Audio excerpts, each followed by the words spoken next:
雪明かりほのかに月の影を照らす花びらが鮮やかに赤く色づく舞い落ちる雫が水面よらし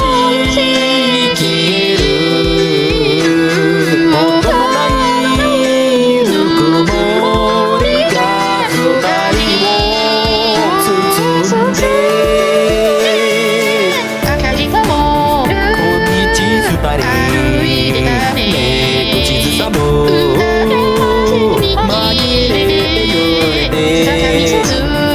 石畳に座してどこまでも行けると信じていたよ変われてた家具の小鳥が羽ばたく時は来るのでしょうかあなたの涙受け止められるなら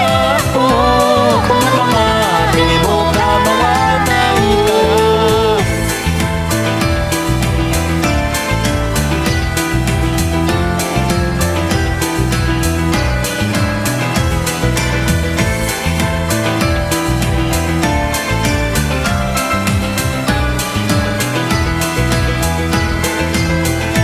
闇に浮かぶが炎のように揺らめく